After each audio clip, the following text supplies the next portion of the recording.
Hey, faithful listener. Thanks for tuning in to the P40 Ministries Daily Podcast.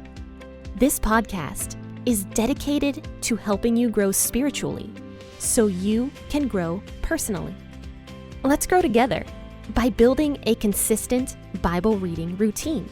This is Jen, your host, and today we will be discussing the book of Mark.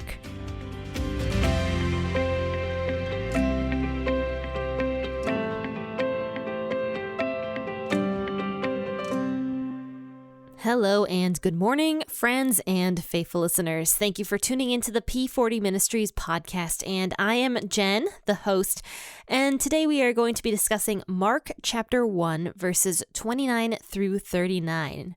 Make sure to grab that cup of coffee or that cup of tea, and let's go ahead and start reading. And as I always do, I will be reading out of the WEB version of the Bible this morning. Immediately when they had come out of the synagogue, they came into the house of Simon and Andrew, with James and John. Now Simon's wife's mother lay sick with a fever, and immediately they told him about her. He came and took her by the hand and raised her up. The fever left her immediately, and she served them. At evening, when the sun had set, they brought to him all who were sick and those who were possessed by demons. All the city was gathered together at the door. He healed many who were sick with various diseases, and cast out many demons. He didn't allow the demons to speak, because they knew him. Early in the morning, while it was still dark, he rose up and went out and departed into a deserted place and prayed there. Simon and those who were with him searched for him. They found him and told him, "Everyone is looking for you." He said to them, "Let's go elsewhere into the next towns, that I may preach there also, because I came out for this reason." He went into their synagogues throughout all of Galilee, preaching and casting out demons. One thing I noticed reading through Mark, just from the small little bit that we've been reading, I noticed that Mark tends to use a lot of immediatelys. He uses the word immediately all the time, I've noticed. And that is just more of his writing style to show how active Jesus really was, going from place to place to place, basically.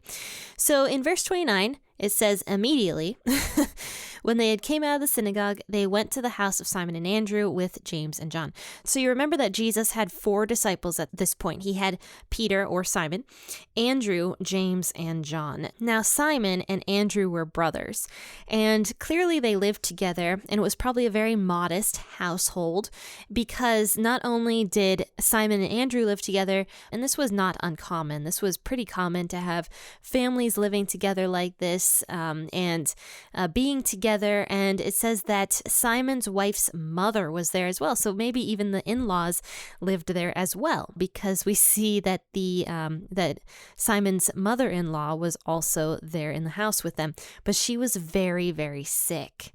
She was sick with a fever, and it says that Jesus saw her, and he took her by the hand, and he raised her up, and the fever left her immediately. And then this part is funny. She went and served them. What mother would not do that? I know my mom, she's really big about making sure everybody is super comfortable, and the house is super clean, and the food is prepared.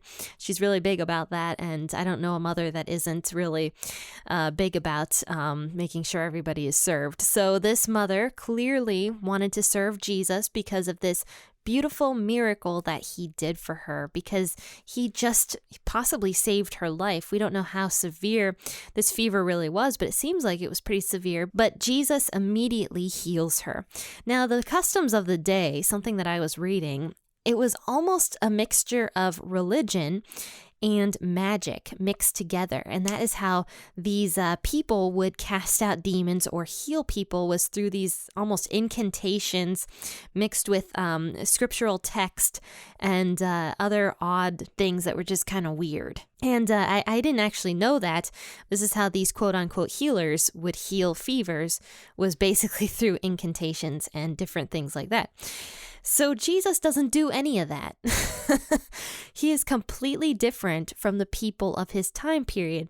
In fact, he said nothing, or there's nothing recorded of anything that he said. All it says that is that he took her hand and helped her up, and that all of a sudden the fever was just gone. So this is showing how different Jesus Jesus really was. Now, Mark, the author of Mark, would have known about this story because Mark was actually Simon's, or Peter, as we find out later on. He has a name change. He was actually Peter's almost apprentice in a sense, or Peter was very, very close with Mark. We find that out in 1 Peter, which is the book that Peter wrote. So Mark would have heard all of these stories from Peter over the years and would have written them down. So when Mark is talking about this stuff, the reason he knows this is because Peter was Jesus's first disciple. And so Peter was kind of with Jesus almost from the very beginning. And so he would have relayed these things to Mark, who ended up penning them later on. So it says here on verse 32 that at evening, after Jesus heals Simon's mother-in-law, he hasn't had the name change yet. It says that the sun set and Jesus obviously went out. Well, actually, maybe he didn't. Maybe he was still in that house because it says that the city was gathered at the door. So probably people knew where Jesus was, because you have to remember the customs were so different back then. People were accustomed almost to being in each other's houses all the time.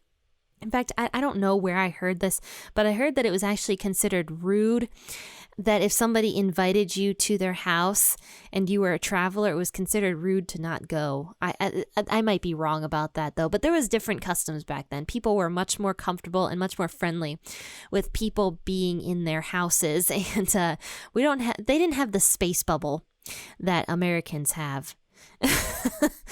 Americans have a pretty decent space bubble. We don't like people to be near us sometimes. But anyway, so people back then were accustomed to other people and strangers just showing up and being in their households. In fact, when we were talking about Matthew a long time ago, there was a passage where Jesus was eating with the tax collectors and the Pharisees were there and they were listening in. Now, the reason the Pharisees were there is because it was common for people to just kind of hang out outside the door and kind of have a picnic in these people's backyards and stuff like that. So it was just very different back then than how it is now. These people are flocking to what it looks like Simon and Andrew's home, and they're bringing in all these sick people. Now, you can imagine that even though cultures were different back then, I cannot imagine that Simon and Andrew were too happy with all these different sick people being brought into their home. So you kind of have to think about that. Yes, it was more open, but I can imagine that sick people were kind of like a no, you can't come into this house sort of thing.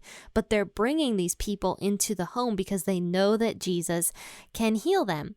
So Simon and Andrew have to kind of, in faith, recognize that Jesus is going to heal these people. And maybe, just maybe, now that I'm thinking about this, maybe Jesus had healed Simon's mother-in-law at the perfect time in order that Simon and Andrew don't freak out from all these sick people coming into their houses, because their mother-in-law was just sick and they just experienced only hours before Jesus healing her to complete 100% health.